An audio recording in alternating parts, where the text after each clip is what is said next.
ఇక పశ్చిమ గోదావరి జిల్లాలో ఉపాధి హామీ శ్రామికుల పట్ల మంత్రి నిమ్మల రామానాయుడు తన ప్రత్యేకత శ్రద్ధను మరోసారి చాటుకున్నారు. పాలకొల్లు మండలం వెలివెల గ్రామంలో వంట పొలాలలో పనిచేస్తున్న శ్రామికుల వద్దకు స్వయంగా వెళ్లిన మంత్రి వారికి మజ్జిగను పంపిణీ చేశారు. మండుటెండలో శ్రమిస్తున్న కార్మికుల దాతల సహకారంతో ప్రతిరోజు మజ్జిగ అందించే కార్యక్రమం గ్రామాన కొనసాగుతోందని తెలిపారు.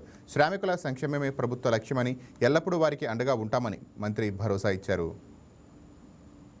వచ్చామంటే ఎంతో ఆనందం, ఎంతో సంతోషం కలుగుతుంది. ఎందుకంటే ఒక స్వచ్ఛమైనటువంటి వాతావరణం, ఒక స్వచ్ఛమైనటువంటి మనసులతో ఉన్నటువంటి ఆ పల్లె ప్రజలతో మమేకం కావడం.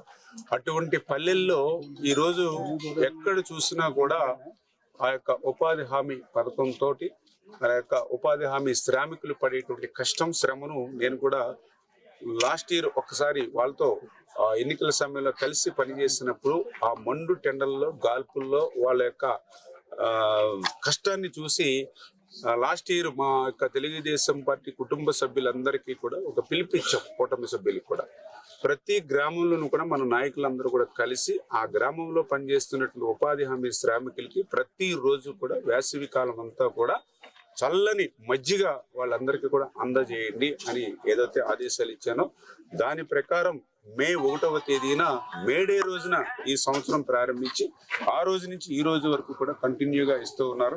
నేను కూడా ఎప్పటికప్పుడు ఎక్కడ వర్క్ చేస్తున్నా కూడా ఏమో మజ్జిగ అందుతుందా, మా వాళ్ళు కలుస్తూ ఉన్నారా అని వాళ్ళతో కూడా మాట్లాడుతూ ఎప్పటికప్పుడు ఎక్కడైనా లోటుపాట్లు ఉంటే సరి చేసుకుంటూ ఈ రోజు కూడా నేను వెలివెల గ్రామంలో ఇక్కడ పెన్షన్లు ఇవ్వడానికి ఈ రోడ్డు మీదకి వచ్చినటువంటి సందర్భంలో 1వ తేదీ నాకు పెన్షన్లు ఇచ్చి ఇంతమంది ఇక్కడ పనిచేస్తూ ఉంటే వీళ్ళకి నా చేతుల మీద ఈ రోజు మజ్జిగ ఇవ్వడం నాకు కూడా అదృష్టంగా నేను భావిస్తూ ఖచ్చితంగా ఈ ప్రభుత్వం ఒక మానవత్వం అనేటువంటి ప్రభుత్వం.